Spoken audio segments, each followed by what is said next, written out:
Hey guys, I'm really blessed to have two of my absolute favorite people here with us today, and you guys really are in for something, probably the most important show we've ever done. Without a doubt, the most important show we've ever done. And I feel strongly about that because I know in my heart, if I had this reference guide and if I had all this information 9 years ago, Pops would still be here today. And I firmly believe that. You know, I lost my father to cancer, which it was just a esophageal tumor that had not spread. And so if he had the resources that you guys are going to share here, and if he had the guidance outside of the typical medical establishment with chemo, we would still be laughing and having great stories told by Pops, and you know, we'd still be here as a family. So, you know, I'm thankful to have Rick and Michelle Canamar here. Rick and Michelle, if you guys don't know, have been on a absolute conquest to beat pancreatic cancer. And Michelle does not look like she's been through a year of cancer treatment. You wouldn't guess, because I know what my father looked like after 3 months, 6 months, and was unfortunately put into an early grave at 9 months. You know, cancer, you look beautiful. Hope you don't mind me saying that about your life. But you do. You look rose and two thorns. Yes, we definitely are the thorns on this rose bush. But you're doing great. You're looking great. You're feeling great, and you are battling one of the most aggressive cancers out there. So, you know, I really want everyone out there, and Rick, you've helped me really work on regaining my faith after so much death in my family. I'd like just a quick prayer from Rick, and our prayer, I would like to see if we can get 1,000 shares out of this. We've never come close to that. Okay. So I want to test the power of prayer right now, and the power of our community, our circle of friends, and the people out there, because what we're going to talk about today with cancer, this really will be something that could save possibly a friend's life, a family member's life. So Rick, if you want to lead us in a quick prayer for 1,000 shares today. Absolutely, be honored. Father, thank you so much for this time with just great friends, great associations. You said where there's two or more, there's one. You are there.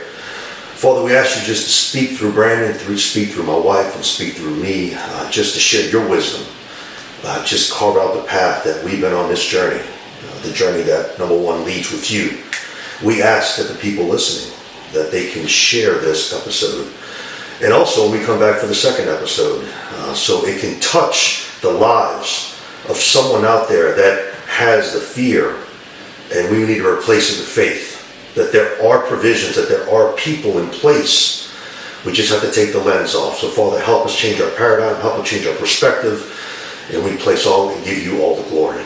We say this in Jesus' name. Amen. So I want to dive right in and talk about the day you found out. So, literally right around this time last year, right around Mardi Gras, every time I would eat something, I would get indigestion. So I joked and said, I'm your age now, Rick, I can't eat certain foods. I'm eating Pepsid ACs constantly. And, which, I'm older than him, so this was a joke. And it just kept getting worse and worse. And I didn't say anything because I was like, it's always gonna pass. It's gonna pass. I mean, we eat healthy. I'm in the gym. Well, I was in the gym every day at 6 in the morning, 2 hours a day, cardio, weight training with my good friend Holly, and didn't think anything of it. And one day I was upstairs. It was I turned 56 on April 1st, and it just kept getting worse. And April 16th, I looked at Rick. This might sound weird, but I had a flashback when another friend of mine, Suzette, who did house sitting for somebody out in California when I was 21, and we had our palms read. And the woman read my palm, and she goes, mid-50s, you're going to have a health scare. And I'm like, okay, you know, I'm 21, 50s is like a million years away. Right. And then she goes, I don't see anything after that. And I was like, okay, like whatever, went on my life, never thought about it. But I was upstairs in my office working, and I came down the stairs, and I was walking down the stairs. It hit me, and I said, Rick, we gotta go to the emergency room. And he's like, why? I said, something's really wrong. Now, my mother, my sister, and I think one of my brothers had their gallbladders removed. So I went to the ER going, I think it's my gallbladder. Right. It's hurting. His mom had his gallbladder removed, and like it sounds like the same pain. Went in, I'm like, oh, it's just a gallbladder, we'll be fine. And strangely enough, he stepped out to get a drink. And the doctor walked in, and the nurse walked over and said, we need to talk to you in the conference room. And I'm like, there's a conference room in the ER? I had no idea. It's a small little room, nothing fancy. And walk in there, and she's like, gallbladder's fine. However, you have a blood clot in the splenic vein, and you have a tumor inside of your pancreas, and we need to prepare for the worst. And I was like, wait a minute, I'm here for gallbladder. I'm not here for pancreas. What are you talking about? And her straight face was like, no, it's not good. She goes, I can't technically say until we do a biopsy, but it's most likely cancer. Yeah. And sorry. Then he walked in the room. I called him like, you can get back over here. He walked into the room, and when he walked in, I just lost it. Of course. And I pointed to him, to the doctor, and I just couldn't say anything. And then she went ahead and spoke to him. And then they put me in the hospital. The next day they did a biopsy, and it came back saying that it was pancreatic duct endocarcinoma cancer. And unfortunately, that's one of the worst and most aggressive cancers there is. Kept me in the hospital because the pain was so bad for a couple of days, and then finally had it under control, and then like I want to go home. Yeah. Went home, and everything started from that point. Yeah, I think one of the most defining things, Brandon, and then we talked about this, I heard Ed Milet interview John Maxwell. And John Maxwell said most people don't lead their life, they just accept their life. And so the reason I want to start off by sharing that is because, you know, when you get a diagnosis like that, and we went back in and we talked with the first oncologist that we ended up firing, we'll dive into that. I remember that. Yeah, very, very small paradigm. I had a booklet of literature of, you know, many of the different things that we're about to talk about. And she looked at it briefly and just pushed it aside. No, it's not FDA approved. It's not what we do. Look right at Michelle. You can do chemo every 2 weeks. I said, every 2 weeks? Wait, she said, you can have chemo. And I said, for how long? She goes, as long as your body can stand it. She goes, 3 to 5 years you have. Yeah. So, you know, she gave us a diagnosis that internally, when she broke and heard that, I immediately, and this is a true story, my inner spirit raged. Of course. Because you're giving a diagnosis, number one, I'm not accepting, and I think that's what most people do. They accept what one clinic or hospital or doctor tells them, and they're all great human beings. I'm not taking anything away from their studies and their efforts. But you have to accept and choose what you're going to accept in your life, right, in terms of a diagnosis and what you're going to do about it. And when she shared that, I immediately rejected it, and I said, God, I need you right now, and I need you to put the right people, the right doctors, the right therapies, treatments, guide my every step. And he did that. Yeah. You know, and many, many doors and many, many instrumental people came about, but that was the beginning of the journey that I feel was pivotal. Not accepting what they tell you automatically and, you know, pushback. And you create a new lens, right? I wrote down right here, most people are never told that there's supportive options outside the standard cancer conversation. Right? This isn't about rejecting medicine. It's about understanding what else exists out there to supplement and support whatever treatment you decide to go through. Well, and you know, like we said before, you know, I watched 6 months of chemo put my dad in a wheelchair to where he couldn't even stand. I remember. And where I became very cynical with the medical establishment, and now ironically after owning a medical clinic and working with some of the most progressive doctors in the country, I've become even more of a cynic. And I've learned so many dark, ugly secrets within the medical community. I was with Gary Brecka last weekend, who was telling a story on stage about, it's a Chinese pesticide company, Yeah, and I forget the name of the pesticide, but it's illegal in China to spray on the crops Okay. because it's so carcinogenic. Of course. But do you know where they ship it to? Yeah. Right fucking here. Pardon my language. In the United States. Right. It infuriates me, and Yeah. I use that language because it's sickening. Yeah. What is being done in this country. Mm-hmm. And I remember my father, just 2 weeks before he passed, we went for a checkup, and the doctor, he says, "Doc, is there anything we can do?" And the man can't even stand, and he looks at me and he goes, "We can do more chemo." Yeah. That's when I, kind of like you, Yeah. wanted to pick that little lady up by her throat when she freaking just ripped, like the worst news ever with no bedside manner or anything. None, zero. But to look my father in the eyes and say, we could do more chemo when he's physically so weak he can't even stay, chemo would kill him. Yeah. Right. And then to learn years later when I get involved with the stem cell lab, and the biologist there, one of the most brilliant people I've ever met, Gene is telling me, "You want me to give you one more? They'll piss you off even more." He goes, "They make money off of chemo." Right. Oncologists are incentivized and actually are paid basically like commission based on the chemo they write. So of course they want to pump you full of chemo every 2 weeks until you can't stand like my father can't, because that's in the model for financial incentive. And you and I were joking, kind of not joking, but like the irony of it, like we grew up in the mortgage business. And after the mortgage reform, after the regulations changed and subprime collapse, I can no longer pay my loan officers a percentage of origination fees because then they're incentivized to charge more origination. Right. They have to be paid a flat amount based on the volume of the loans that we close.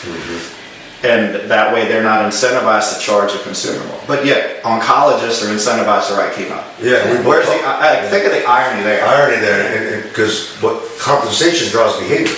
Yeah. Right? Yes. Right? So if you're incentivizing, and there's times to incentivize in a form of capitalistic world, but when it comes to saving lives and eliminating the suffering, then that's when it becomes dangerous. Yeah. Right? And they tend to have just that narrow view of thinking. Perspective is power, and their perspective is very limited. Yeah. Yeah, I went through that. My cousin had just graduated Johns Hopkins. She's an oncologist. Okay. And so my dad went away from what I was saying and went straight to what she said. And the diagnosis was, we're going to do chemo, radiation, and we're going to shrink the tumor. And then he'll be a candidate for surgery. So that went on for 6 months. Common sense. And again, like talking to Gene says, we just sent your dad to Brazil or Mexico and we to remove the tumor right away. Done. Same thing, like he said, don't do biopsies because you're poking holes in a mass. Did that, exactly. Your body is the perfect, like the T killer cells, and your body encapsulates that toxic foreign mass. So why go poke holes in it? Right. When you already pretty much know what it is. What it is. Just if you can remove it, but if not, don't go poking holes in it. Yeah. Mine is wrapped around the superior mesenteric artery and the portal vein, and they said it's impossible to remove. Yeah, no surgeon will touch it. No surgeon will touch me. Yeah. Now, once everything happened, he went into, I guess you say, the fight or flight mode, and every night was up doing research after research after research, and when he found the one about the cytotron, so let me step back for a second. We did chemo twice. The second time we did chemo, we left the next day and went to Mexico City. Now, if you watch on Netflix, Luca's World is a true story about a mom who was fighting for her son's life. I think it was cerebral palsy he had. And they found this doctor in India who had this machine. So, of course, what does my husband do? He calls India. That's the same machine. Yes. Yep. So he called India, and they said, why are you calling us? There's a machine in the United States. Gave us the number. We'll give him the number. He called. It's in Maine.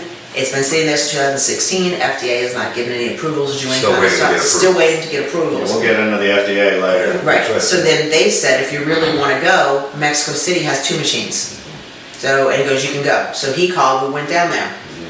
Had to rent an apartment, travel expenses, living there and everything for a whole 31 days. Before I left, I had my numbers run, and it was at 208.5 on my CA 19-9 number. When we come back and we got tested, it was down to 85. Massive decrease. Massive decrease. And when no metastasizing, still no metastasizing yet, to this day. We came back, we showed her all the stuff we're doing, we showed her all of our numbers and everything, and this is when we decided it was over with her. And he's like, what do you think about this, this, and this? This is everything we've been doing every day. Yeah. And she numbers don't lie. Numbers don't lie. And the first thing she said was, well, when we're doing chemo again. And I kid you not.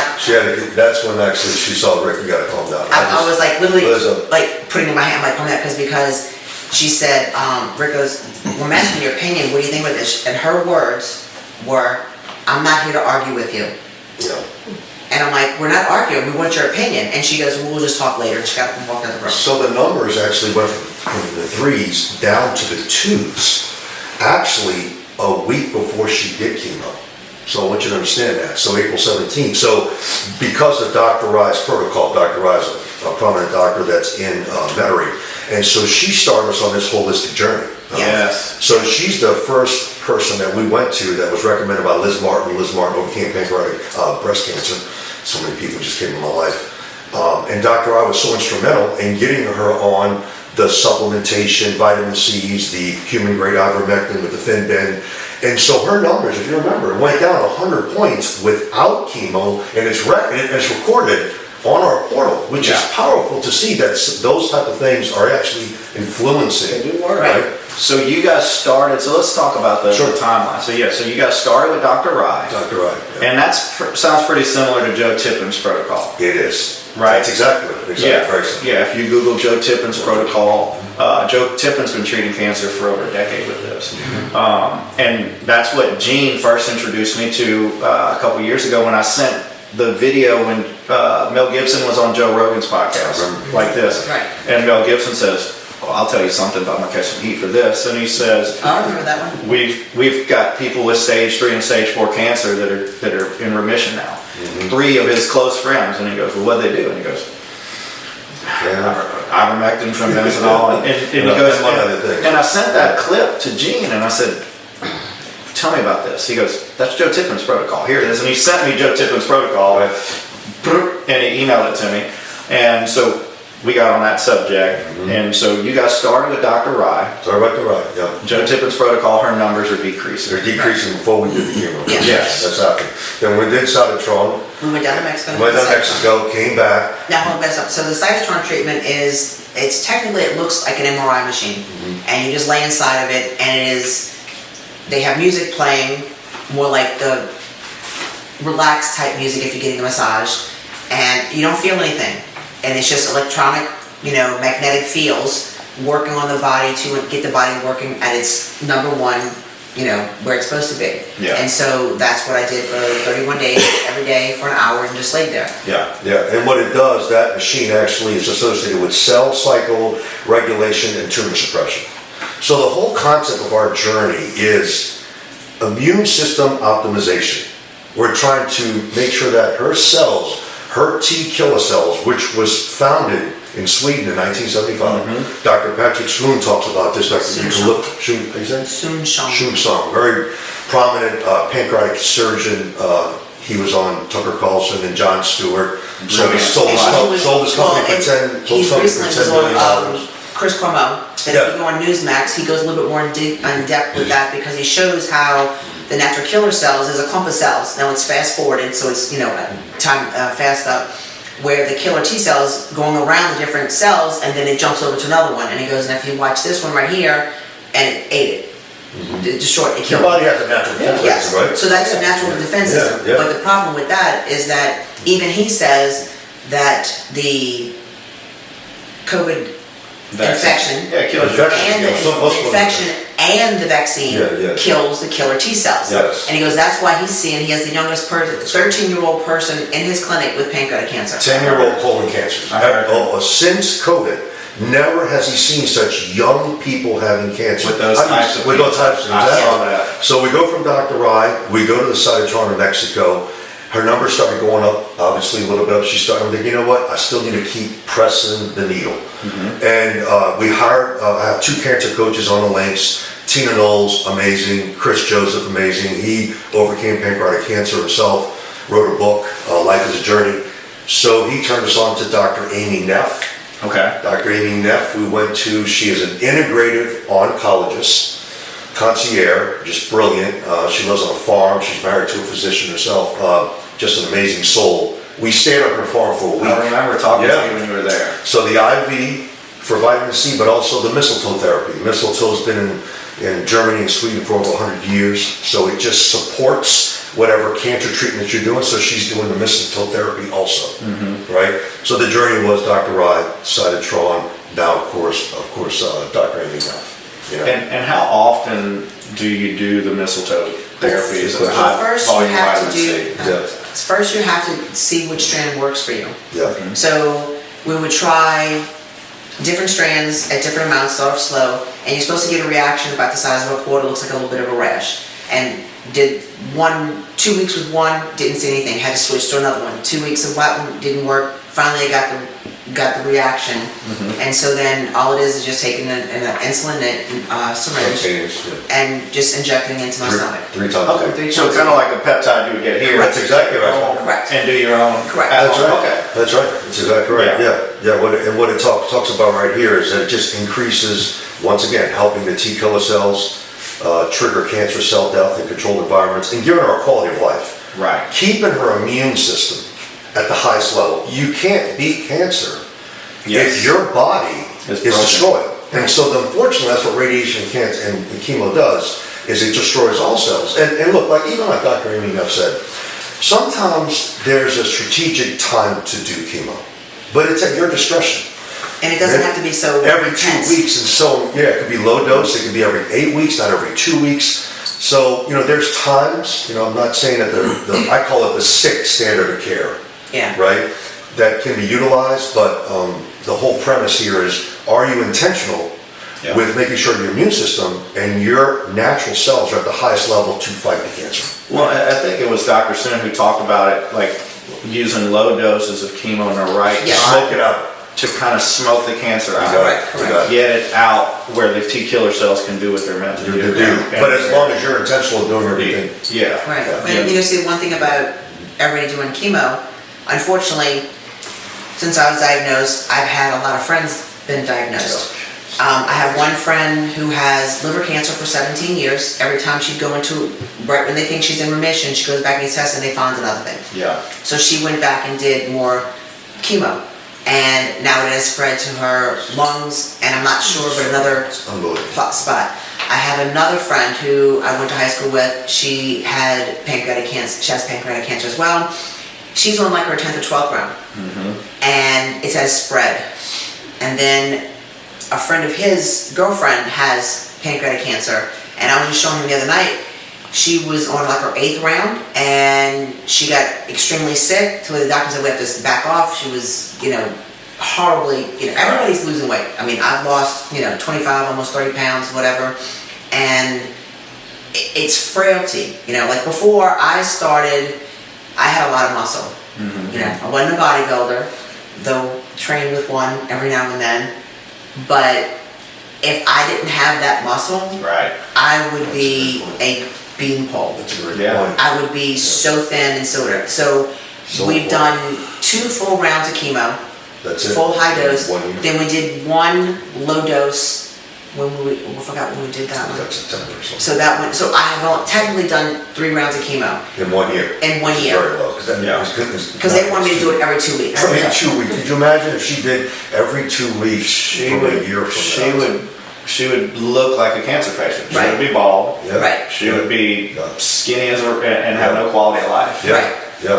Right now Yeah. either. That's the other thing too, is like, you want quality of life as well, like through the treatment, because I saw what aggressive chemo and radiation did Right. firsthand with my Right. father.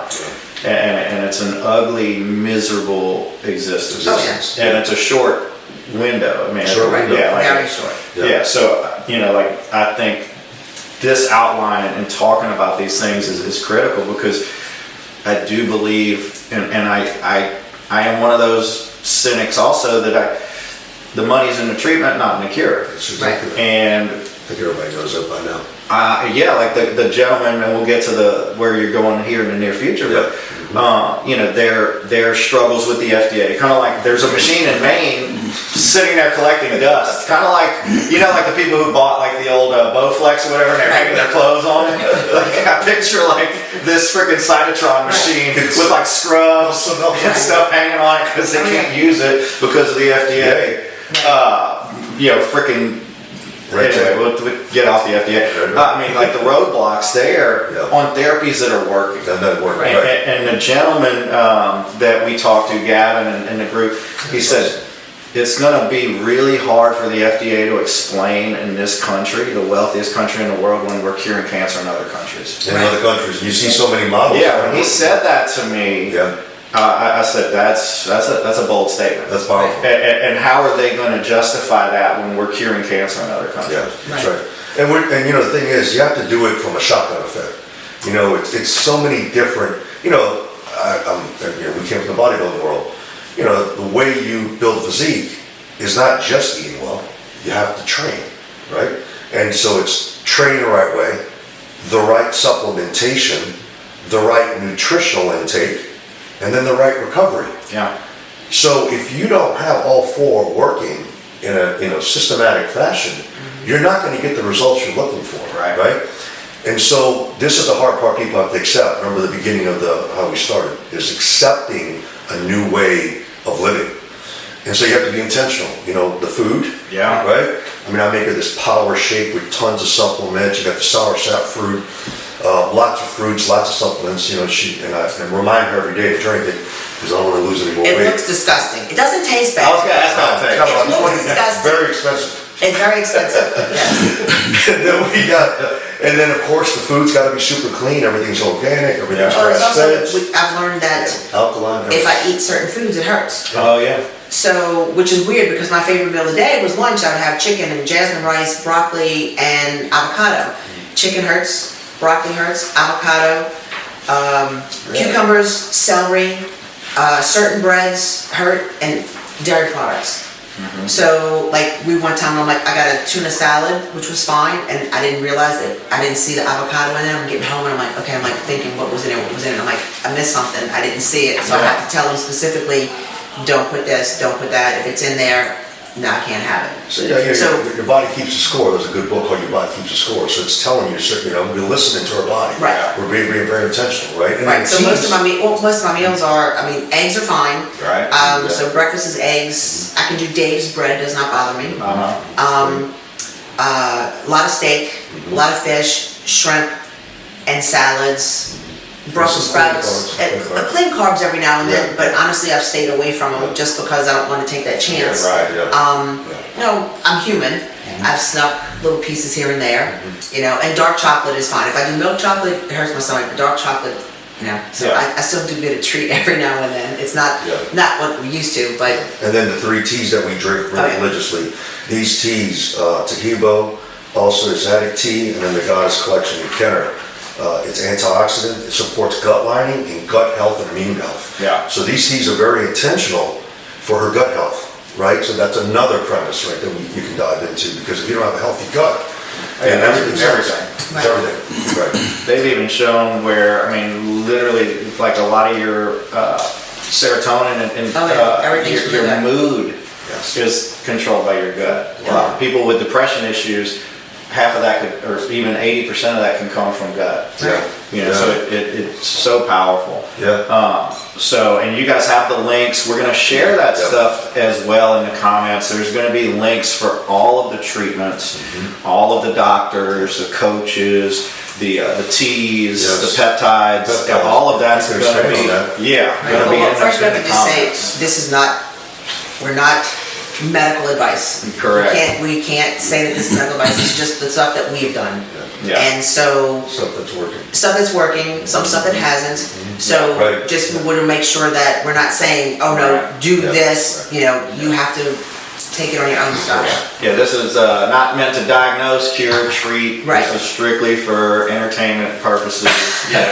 Truly, that's the thing. Like, you have to do your own research. Unfortunately, we're in a free country, but it's not always that. It's not always that.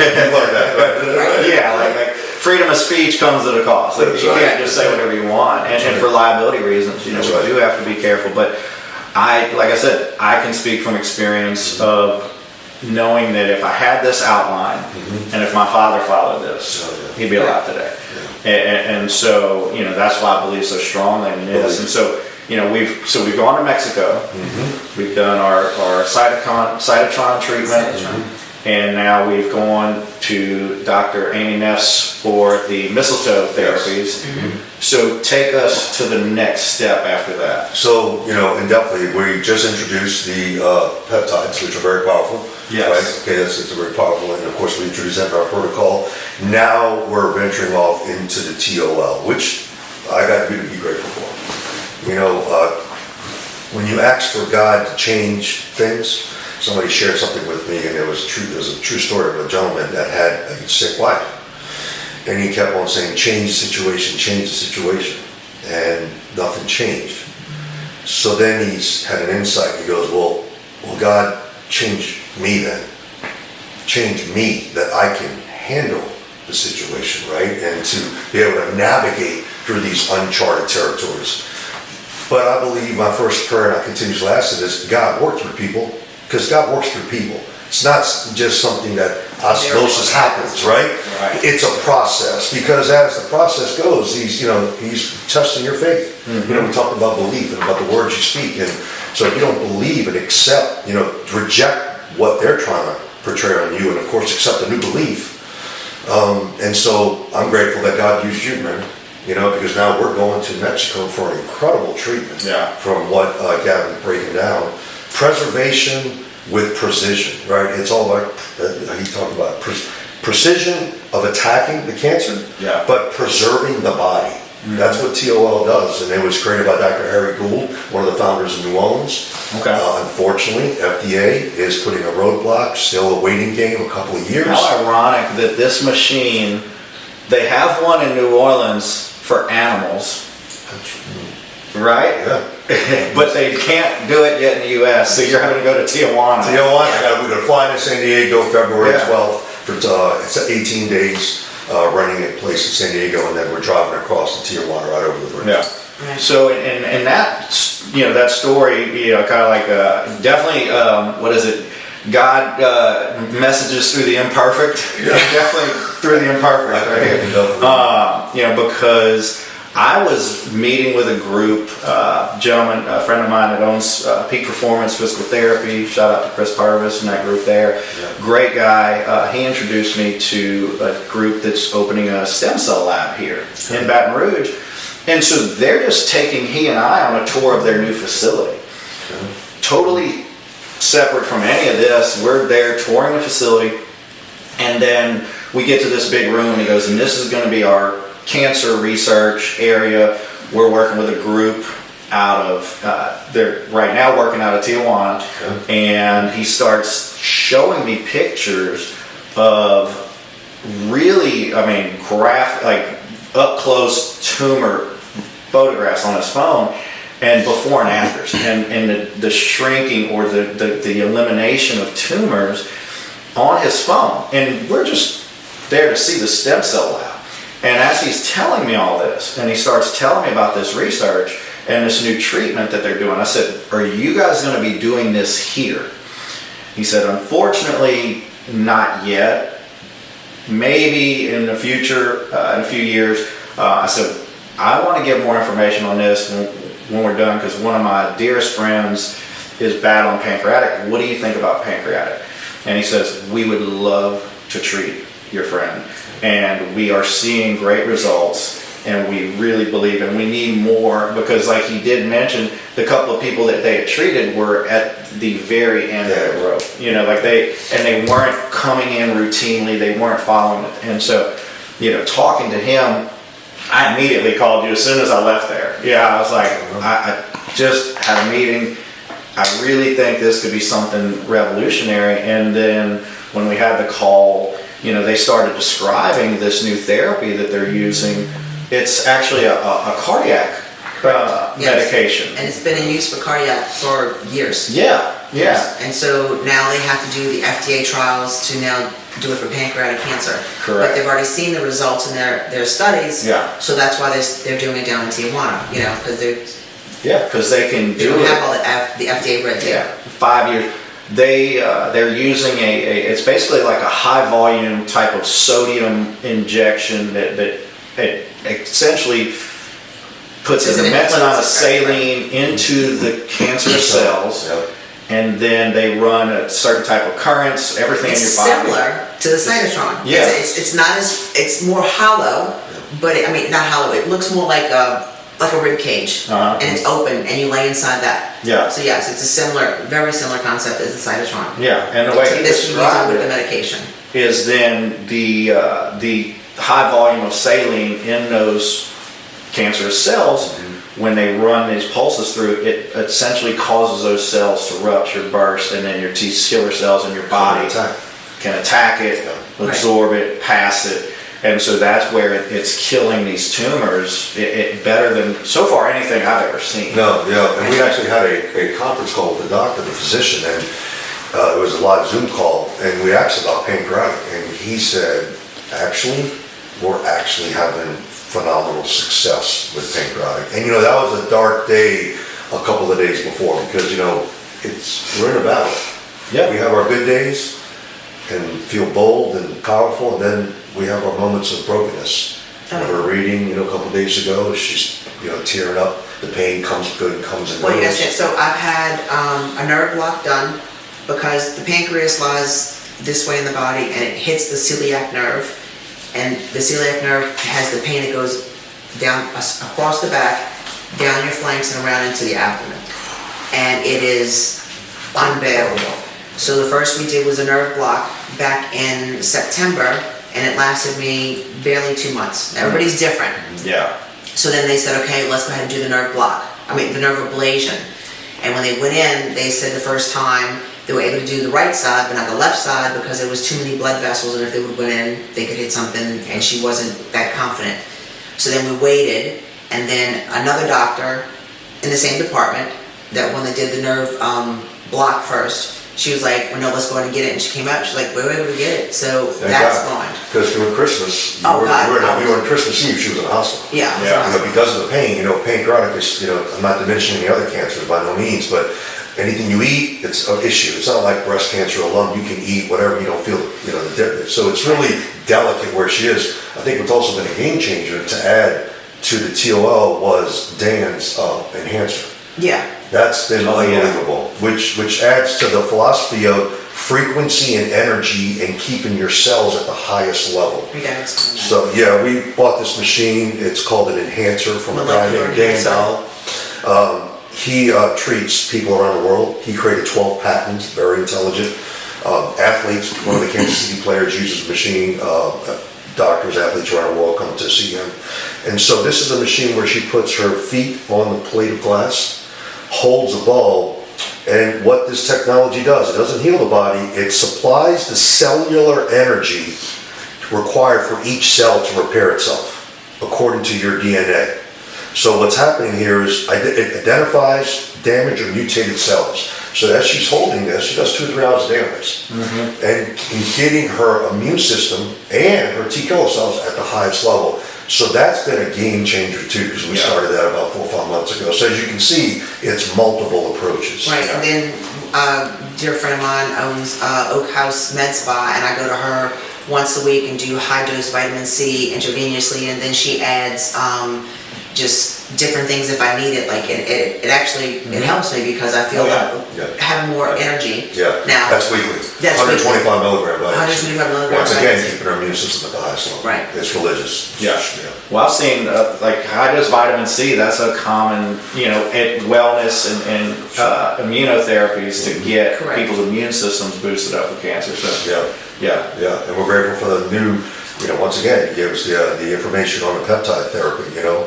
So those 4 peptides are now introduced, right? And those are a game changer too, from my understanding. They suppress tumor growth. They help repair the mitochondria in the cell. Is that what you're saying, right? Yeah, and again, it goes back to your body being able to repair itself. That's it. Right. Have as much energy internally as humanly possible, and it's ironic. Like so much of these things go back to energy. Yes. And when I listen to Dr. Bachmeyer talk a lot, he always says like every disease is a result of 3 biological failures. And one of them is ATP production and mitochondrial function in the body. Like when your body doesn't have ATP, doesn't have energy, it can't function and it can't do anything else it needs to do. That's right. And that's also we do, like he got me up yesterday, I wasn't feeling so good, which is kind of funny. The day before I felt great, I was running around doing all kind of stuff, and then the next day I was like, felt horrible. And he's like, all right, let's get outside and get in the sun. So he'll throw the ball with the dog, and I'll just sit in the chair in the sun with my feet grounding, and so I'm getting some grounding as well as doing the molecular enhancer. Dr. Amy Neff talked about that. You got to, number one, put yourself in a place every day to get that sunlight, to get that grounding effect, right? And then the clinical psychologist, Luann, who's also a minister, we sat with her. She was incredible. Sat with my daughter, Sophia, just to process her emotions, because you don't know what your kids are going through when they see their mother go through this. And she said, the number one thing you better do is protect your peace. Protect your peace, right? Everything you do, whether it's people, places, situations, eliminate all stress out of your life. Wow. You know? And that's it. That's what I try to every day intentionally carve out. If I see her feeling bad, or wait, did you ground today? Oh, let's go outside. You know, stop what I'm doing. It doesn't matter, right? Because I need it too, right? Yeah. So it's just intentional, man. Everything is intentional. Well, it's not only that, it's also your mindset. Like, honestly, if somebody asks me if I'm having a bad day, I'm not going to tell them I'm having a bad day. I'm doing good, because I'm feeding myself of saying, no, I'm good, I'm okay. Yeah. I'm like, oh, it was okay. You know, I never, like, I still take morphine daily for the pain, because I have it in different areas. And Nick, my husband's associate, we had this thing, he's like, all right, how many today? I'm like, only one. It's like, I only took 1 morphine pill today. He's like, all right, that's good. I'm like, yeah. And he's like, okay. And then one day, and it's like, nah, it was a 3-day. He's like, oh. He's like, all right, we're gonna do something different. I'm like, okay. So I try to talk to myself. You know, I don't want to do that negative self-talk to myself, because I think that also gets you in a depressed state. Yeah. You know, and recently we had my numbers run, and they jumped up a little high, and I got really depressed. I got really sad, and I had to think about it. It made me feel worse. So I had to stop what I was thinking, and yes, I escaped by watching, my daughter makes fun of me of watching these different series on Netflix or whatever that make total no sense to nobody, but it just get my mind off of it. So sometimes you just need a little escape. Oh, I need to escape a lot, because if I sit and think about it, because in the beginning he was like, once you do this, once you do that, I'm like, you don't understand, I can't read this. I'm like, because if I read... You're just overloaded. Yes. Overstimulated. Overstimulated, but seeing the negative outcomes of what possibly could be. Yeah. You know, that gets me down. Yeah. And you know, I don't want to be like that, and I try to be as positive as I can. I still try to, you know, even though there's some days I stay in my pajamas. He's like, can you please go to your pajamas? I'm like, I know, it's a mental thing. I'm like, okay, fine. I'm like, I did my makeup, I washed my hair, I, you know, look presentable. Yeah. And so that makes me feel better about myself, even though I'm still going through all this. So I try to do more of the positive. Yeah. Well, we've talked about this, and I know I've said it before, if not on the show. I know I've said it to my wife 100 times. You know, our words have power over us. Of course. And she's you know, got chronically, you know, bad knees from running 100-meter hurdles her whole life. And I said, stop saying it. Your knees feel good. Stop talking about it. Right. And she's like, that's not good. I said, it won't hurt. Just don't say that. You know, like my knees from a motorcycle crash are wrecked. I got a torn ACL right now, but I'm like, my knees feel good today. Yeah. My knees feel great. Like I psychologically trained myself to not think anything else other than they feel good today. Right. And then the same thing, like you really do, like it is almost like but your mind really is like the old mind over matter from Bruce Lee and all the things we saw as kids, like all those guys. There is truth to that. Of course. Oh, yeah. We have lots of things, right? We ran into a friend, an old friend of ours that has prostate cancer, and it is now spread to his bones, and his mother died of cancer, and they said the only thing that they can think of why she lasted as long as she did was because of her positive attitude. Mm-hmm. And so I'm like, well, it makes sense. I'm like, that's how I can get down, I can get totally depressed, bury myself in the sheets and not want to talk to anybody, or I can do something. Yeah. You know? And I'm grateful for the friends that I have that reach out to me, you know, and It's been amazing. it's been amazing, and I understand. I have a few friends that I can completely understand, and I'm not upset about it. That they're like, I hope you can understand. Every time I see you, I gotta break down and cry because that's not the person that I know. I'm like, I understand. I get it. Yeah. You're not hurting my feelings. You know, just a little short text. Hey, thinking about you, whatever. Can't talk to me. I understand. So it's just having those people there that actually reach out all the time is very, very helpful. Very, very grateful of that. Yeah, and have patience when I don't. Because Yes. I get texts and messages and I appreciate everybody, but you know, And he has that spinning time. plates right now. I'm spinning a couple of plates and trying to make sure that none of them fall. Yeah. Right? Well, like our daughter, she was saying stuff about, you need to go to Aldi. Aldi's a good grocery store. You need to go to Aldi, whatever. And he's like, where's Aldi? She's like, I told you that already. And he's like, I'm sorry. I'm only working 3 businesses, learning another, dealing with your mom's health, managing the house, doing everything. Forgot about the new grocery Forgot store. about the grocery store. Forgive me, I forgot about it. Sorry, Sophie, I had to say it. Right. No, look, it's so funny, but I'm laughing, and Jen's off camera right now. How many times have I done that same thing to her? And she's like, I told you this already. And I'm like, it's like my cousin Vinny. He was like, I'm sorry, I just got this case with 2 kids' lives on the line, and you're biologically lying. I think of that. Oh, yeah. Because, you know, like, Is there anything else we can follow up? yeah, exactly. I'll forget something really. He's like, bring it. And I'm like, Anything else? she get frustrated. I'm like, just tell me again. I know you told me 3 times. Tell me a 4th. Yeah, like, you know. So forgive us. And we're men, you know, so. That's good, exactly. We're not the best listeners, but. That's right. But one We're thing real that men. we've also, we've started this way before this had happened, that we read our devotionals in the morning. Yeah. And we pray together at night. Yeah. Granted, some days we miss it, but majority of the days we don't. We have That's a way to connect. You know, Yeah. we went to a marriage conference recently and they said, you know, the number one thing, Danny Silk, he wrote the book called Keep Your Love On, of connection. Yeah. You know, when you're not connected, you think about your children or your spouse, when you're disconnected, you know that feeling of disconnection. So connection is intentional. Yeah. Everything's intentional. So by reading every morning, even if it's 5 minutes, 3 minutes, it kind of sets the sail, helps my spirit, helps her spirit, and then we reconnect, right? Yeah. You know, because, you know, you got to choose to be married today, and you got to choose the next day, right? Marriage is a choice, but it's done. You have to choose the feeling. Yeah. So, but it helps us from a standpoint of just, you know, getting our spirit in the right place. Yeah. You know. Yeah.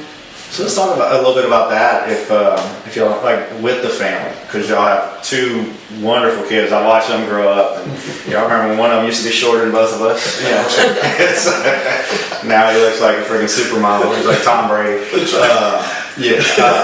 And your daughter now, I mean, like seeing her, I mean, she's now won, you know, fitness competitions, and she's doing phenomenal. Just graduated, so you know, like as a family, like. To get that news and your kids, like, and how are you guys handling that, like, as a family unit? Yeah, well, I was saying it jokingly but serious when I was in the hospital. Our daughter stalks our location. And like, for example, the other night we went out somewhere, I forgot where we went, we were at dinner somewhere with some friends, and I got a voicemail. It's a school night, it's 9 o'clock, you need to be home. Why are you out? You should not be at that restaurant, you need to be home. And I'm like, and I've saved it, and it's kind of funny. But this, which I thought was unusual, when I was in the hospital, first diagnosed, and I'm like, we need to talk to her. He's like, why? I said, because she's going to look at our location, and she's going to see that we're both at the hospital, and we haven't moved in 4 days. Like, so, you know, having to sit down and talk with her about it. She was at LSU, and our son is in Vegas, and so he had to discuss it with both of them. Yeah, and Sophia, you know, I know that her emotions, when I first shared with her, was shocking. Recently, we were with the clinical psychologist who is a minister, Luann. She's amazing. She's from South Africa. And she was getting Sophia to open up. Like, what do you feel right now? And she said, I'm confused, which is so real and so transparent that how can this happen to us? You know, we live the bill of health, and you know, how can this? Why? You know, and I think that's the 5 stages of grief, right? You know, you're going to go through that confused, anger, mad, you know, all those emotions, right? But it was good to hear where she's at. And then Jordan, he's been amazing. You know, he says, Dad, I wish I was there. You know, I don't realize. I said, you don't have to apologize for living your life, son. You know, Sophia wants to move on. I said, you know, Luann told him that. Don't be apologetic. you're 22 years old and you want to live your life, and we're here Yeah. to support that, right? You don't stop your life. But Jordan was amazing. He did a post on Instagram that it broke me. I'm like, when I read it, I'm like, okay, everything we've been through, Brandon, it was all worth it. Because for Jordan to be the man that he is, to honor his mother like that, Yeah. man, I'm a wealthy man. Yeah, I'm not talking about money. So, Yeah. No, you guys have, like we talk about all the time, because probably two of the biggest heathens in our childhood and adulthood, and we've probably made more mistakes than most, and probably have two of the best women to be by our side, and our kids are friggin' incredible. Like when we did that Bible study over for your friend, the VA, I mean, when I heard Landon and Ashford, I'm like, wow, look at God work. Yeah. Right? Work through. I mean, y'all gotta be proud too, of course. Oh, Kendall, I mean, she's doing amazing now. I mean, Yeah. it's been amazing, I mean, it's beautiful to see the outcome, Yeah, and then both our children have really great partners. Yeah. We can't say fiancés yet, hasn't happened yet, but they're talking about it. And so when Sophia was like, I'm scared to move. I don't want to leave her. Yeah. And I'm like, you're just going to go to Lafayette. And then eventually she wants to move to Dallas. I'm like, that's fine, go. She's like, no, but I'm like, realistically, and I'm not trying to sound mean, I'm not trying to downgrade her, like there's nothing you can do. Right. All you can do is pray and be with me, but I want you to live your life. Yeah. You have to, because eventually, God forbid, something happens, life still goes on for them. Yeah. When in Dallas, it's a major hub. It's a direct flight from New Orleans to Dallas.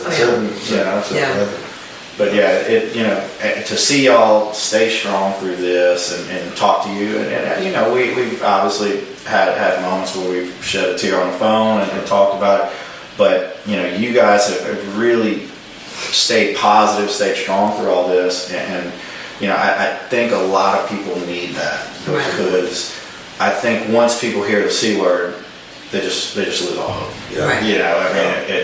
And they just give up. They give up. When you're saying that, and I meant to say this earlier, the first round of chemo that I had, I was talking with the nurse at Ochsner at the main campus, and I was like, man, there's a lot of chairs and stuff in there. And I said, how many people come in here? She goes, about 100 a day. I'm like, 100 a day? She's like, yeah, we have mornings, afternoons, and then sometimes evenings, and that's just that campus. You have the campus on the West Bank, which I went to chemo at one over there because they couldn't get me in time at the other one. Then you have East Jefferson, then you have Lakeside, then you have Toro. You have all these facilities, and just think of how many people out there, when I talked with him and I saw these people in there, and I looked at him and said, if we didn't have the knowledge and the support and the different people coming into our lives, and we didn't know anything better, I would be looking like those other people, and I'm like, how would it be? Would I still be here? Right. And it's kind of a scary thought, but it's reality. Quick little fun story where that was that first round of chemo, and it's snack day. Y'all came in a good day. I'm like, it's snack day, like giving out snacks. I'm like, we got chips and Cokes. I'm like, we don't need that. The exact thing We're not going to feed the beast. The exact shit that is causing cancer. Right. And pardon my language again, but I get emphatic about this. I get very, because when I'm just one of those. Cancer to me is almost a man-made disease. Like it's one of those. Yeah, when we were growing up, it was like people in their 60s and 70s getting cancer, and it was few and very far rare. between. Yeah. Now it's like so many. Healthy, fit, young, athletic, working out, eating right, taking care of yourself.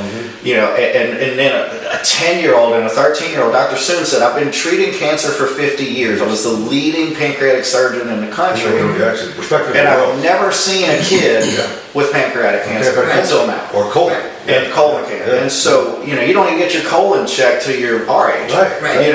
And so... Your age.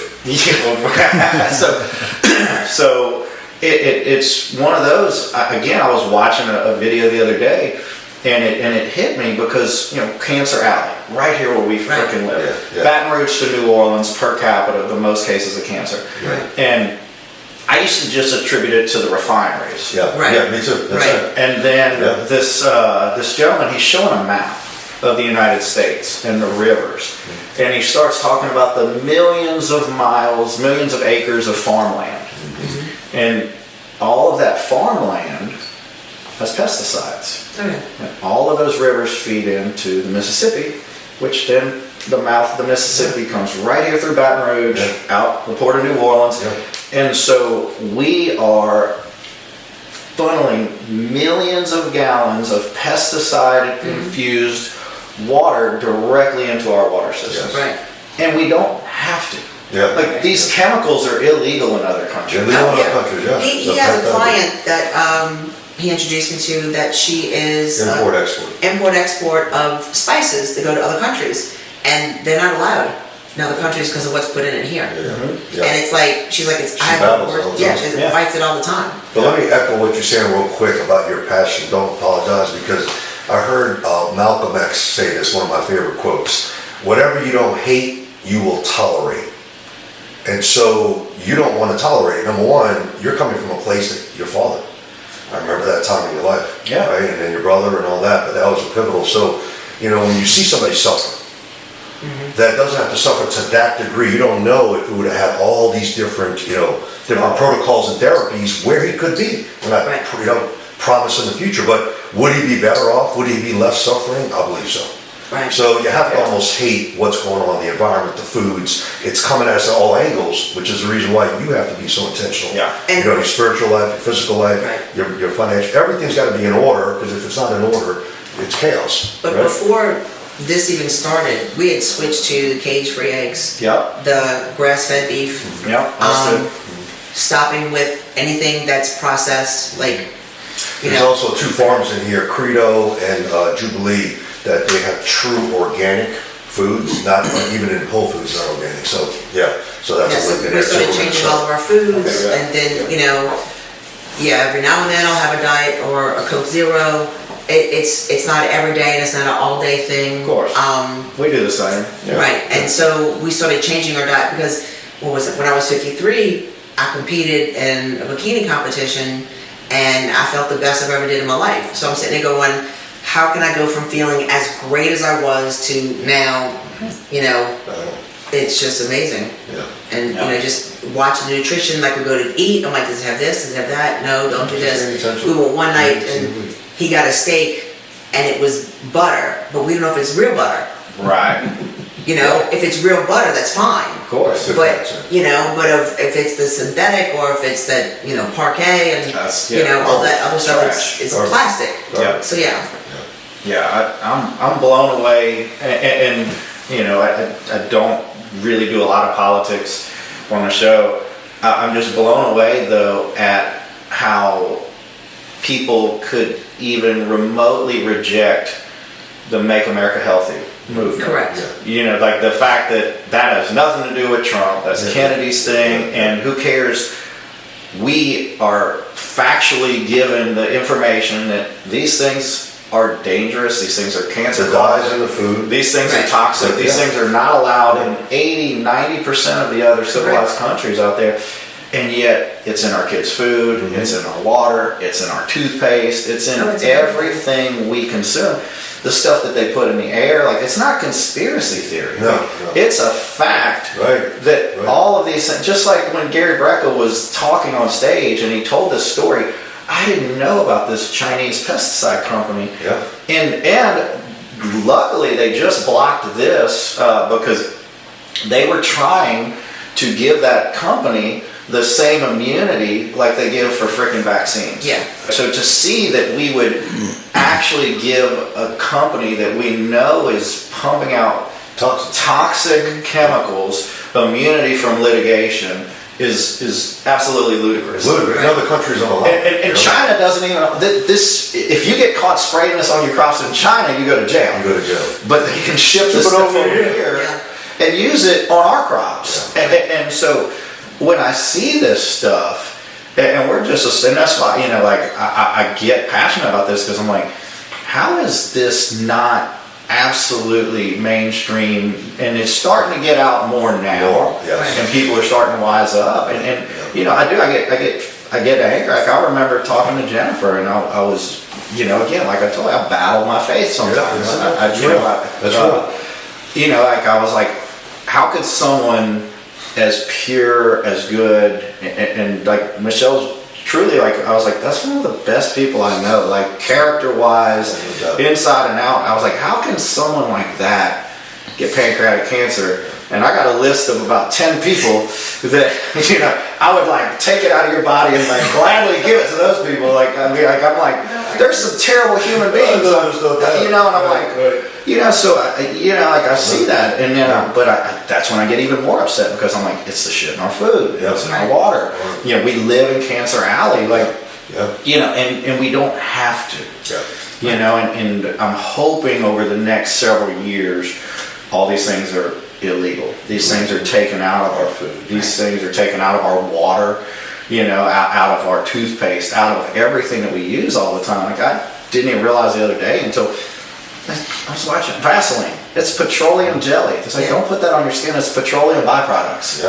And for my whole life, I used to use that on my lips because it was the best lip moisturizer when I had chapped lips. And I'm like, holy crap, it's petroleum byproducts. And it's in the name. Just kiss Jennifer, that's much.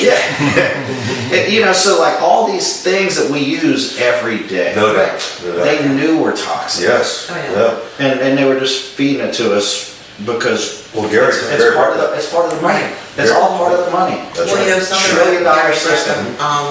So I battled autoimmune disorders my whole life. I remember. So when I was 19, they first said I had rheumatoid arthritis. Then I doing my own research and everything and seeing a different neurologist and seeing another neurologist, come to find out I have a connective tissue called Ehlers-Danlos hypermobility. So that's kind of painful. It's all in the joints, mostly around my hips and my knees. Then peripheral neuropathy. So then we were looking at Gary Brecken. I was introduced to Gary Brecken years ago, and I did his blood work, so they found I had the mutation for the MTHFR gene, so I take his supplements for that. So like I said, we've started on the health journey a long time ago, and trying to correct things and taking the right supplements and not taking it just to take it, but making sure it's the right ones, and it's very intentional. You talk about the diets and the foods, right? The things that create ADD in children and all those different things. I think that's a bipartisan. If you ask the average person, do you have kids? Do you want dye in your cereal? Of course not, right? I mean, what I'm saying, the average person, I mean, when the higher ups, obviously, when there's money to be made, then of course, but like our good friend Nick went to Italy for a month. He comes from the restaurant. His father was in the restaurant business, right? Seems restaurant. And he was there for a month. He goes, Rick, I didn't have to use not one bit of my Peptid AC. I actually lost weight. I ate bread and foods and wine. Did he post that, or did you post that? I don't know. It was a while back, but I'm not sure. I remember seeing that. Okay. He was and said it's amazing. Didn't gain weight. No. Felt great. They have to use one of those coatings because they don't allow those things over there. When you buy food, it's off the market. And then, of course, it goes bad in 2 days because it's not... The bread is bread with 3 ingredients. That's right. That's right. With real butter. Real butter. Look, and it's funny because I used to... I cooked like that a lot with the bodybuilding and stuff. Real bacon, beef bacon, butter... olive oil or avocado oil, and it was funny. Jennifer was always eating super light, and I'm cooking with her. She's like, no butter. I was like, butter's fine. You can use butter. You can use all the butter you want. And like it took a long time before getting her to put those healthy fats in her diet and see like you can still stay super lean and actually feel better, using those actually in your food. So when you're saying all that. His family has naturally high cholesterol. And the funny thing about it is if you look at history, and I'm not talking history, I'm talking like in the 70s, a cholesterol level of 200 was normal. And now they've lowered it because they want to put you on a statin. And the statin is the worst thing you can do for a body. Exactly. It's, 16,000 deaths just from like liver complications from statin drugs. That's not including all the other deaths caused by statin drugs. So it's killing people. I'll give you one on top of that. They also lowered the accepted blood pressure rating at the same time frame, 30, 40, 50 years ago in the 70s, 80s, somewhere in there, around the time when privatized medicine and everything else came out. So cholesterol medication. I talked about this once on the podcast. $20 to $40 billion a year increase in statin cholesterol prescriptions just by lowering what is the real acceptable cholesterol rating. High cholesterol is not the problem. Right. You know, like that's again one of those man-made diseases that they're using to overprescribe and overdiagnose. Real quick, Michael Cassio, remember the pharmacist? Yes. He helped my mom get off of statins. So he's right on Cleary. He was a pharmacist that made the chemo drugs, Jennifer. So he actually made the drugs for the chemo companies, and he had a successful company and making the statins and prescribing all that. And I said, Michael, why did you get out? He goes, he's on the other side now, on our side, right? Holistically. He goes, I couldn't do it no more. I saw how they're making, what the ingredients were, all these prescriptions of chemo. Right? I see what it does. We would have pharmacist friends get together and go, would you take that? Would you take that? And he wouldn't. So I brought my mother to thank God, because she's been feeling horrible on statins that the doctor prescribes. Got her on 3 natural medications, weaned her off, and my mom's feeling a lot better right now. So it's just re-education. But not only that, if you look back also, in the 70s when sunscreen became popular, that's when skin cancer became popular. More and more people getting skin cancers because of what's in that. It's better to be no sunscreen, or like I've always used coconut oil because it has a natural reflection. It stops the bad rays.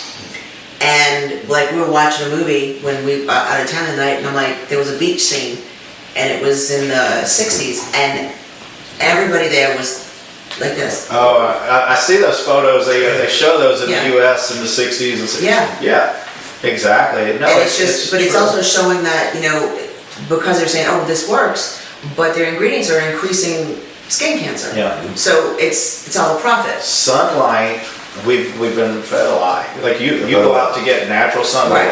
Right. Raise your vitamin D levels. Yep. Raise your cortisol. Lower your cortisol levels. Right. Feel better. Everything like energy, grounding. Just like we're just now getting black box warnings lifted off of hormone replacement therapy for women. Right. Because they can't keep lying Yes. to women to tell them that they don't need a testosterone Replacement. Especially during menopause. Yes. That's right. Yeah. And so all these things are starting to come to light. Yes. And we're starting to see, the things like you mentioned. A lot of the sunscreens are bad for you, worse for you than just going out in the sun. Right. The sun's not that bad for you. Right. Actually, you need good natural sunlight. Even Gary Brecker says that first early sunlight is the best. Yeah. Now, I'm not up that early anymore, but I'll go get like 10, 15 minutes and just sit out there, and that's it, Yeah. I'll tell you, my favorite morning routine is I hit my cold plunge for about 5 minutes, and maybe 10. But 5 minutes, and then I love when I time it, because my courtyard, unfortunately, I don't have a lot of direct sun, but at the right time in the morning, my favorite, I try to find the right place to sit in a chair, and then I thaw out. I call it thaw out. I just thaw out in the chair, I have my cold plunge in the sun.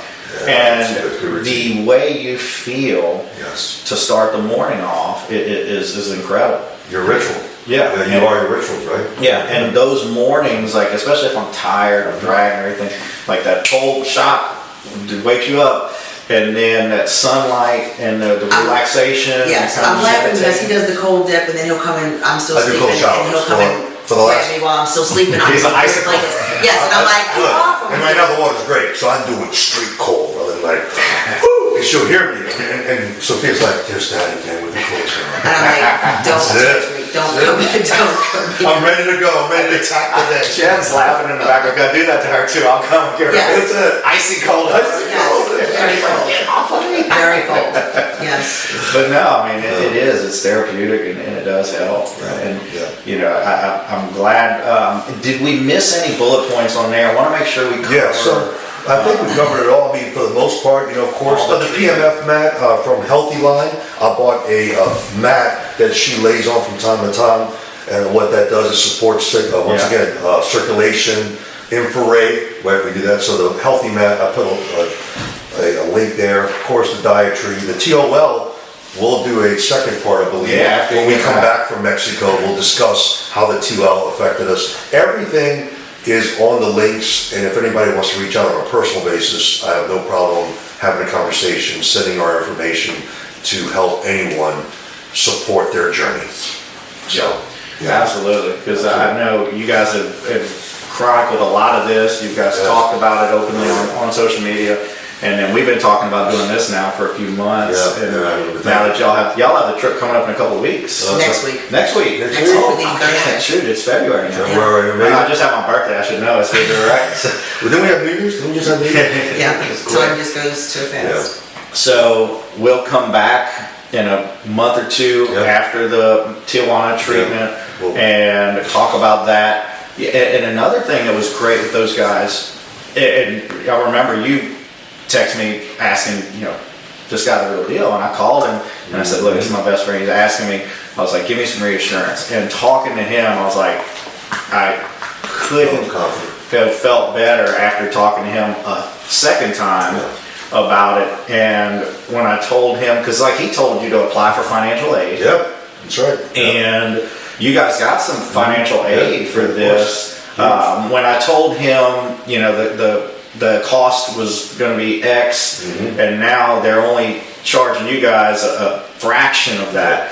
And when I told him the number that you guys are paying, he goes, I can attest that is half of our cost to do the treatment. He said, because we want to treat them.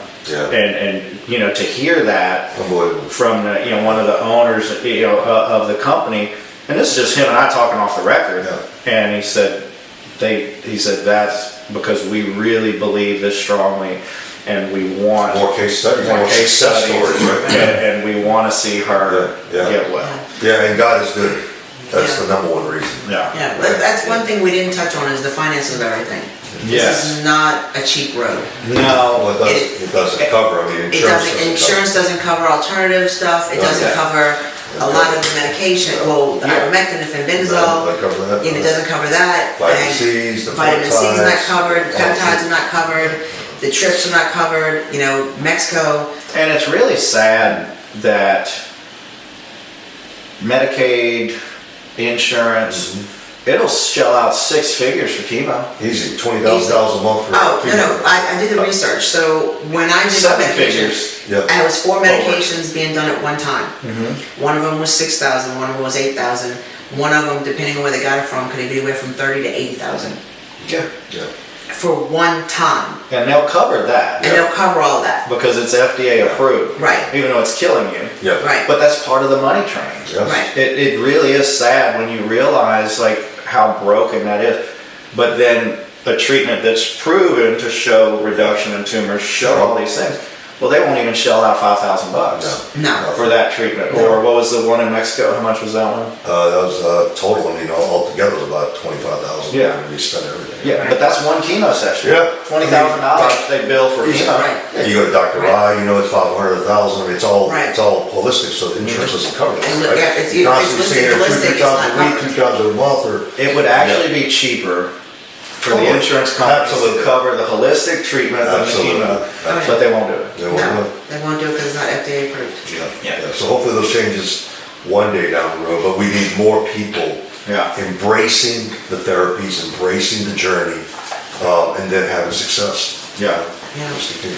Well, that's what we need. We need to see That's it. the success stories, and we That's need it. to see you guys back again. That's it. Okay, look forward to it, Brendan. Thank you, brother. Thank you for having Thank us. No, I'm glad you guys were here. Yeah. Thank all of our friends and listeners out there. You guys, again, please like and share this. This one can really save lives, and it's so important because every family, I think every person out there either has a friend or family member that has either had cancer or unfortunately lost a family member, friend to cancer. So Or going through it. yeah, we're going through it right now. So you guys, Rick and Michelle Canamar, if you DM me, I can get you in touch with these guys.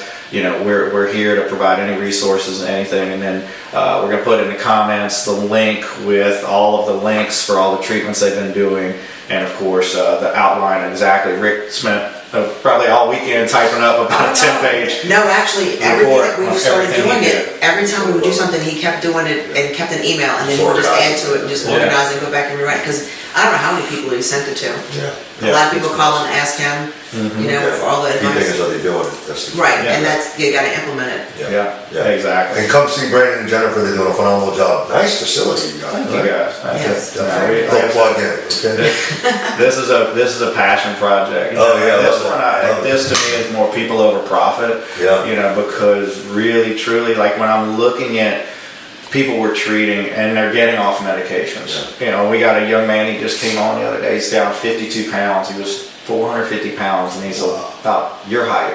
Wow. Yeah, 26 years old. Like, I mean, you know, these are people that they're going to change their life. Right. You know, so I'm passionate about health. Mortgages pays the bills, and I do love, you know, what I Helping do. people like that. But this is bigger. Yeah. You know, I really believe this is bigger and more impactful. No doubt. For sure, because finances mean nothing if you don't have your health. Right, Absolutely. correct. Yeah, That is no true. doubt. And so your health is everything. So thank you guys again, and we'll see you guys next week. Thank you. Bye.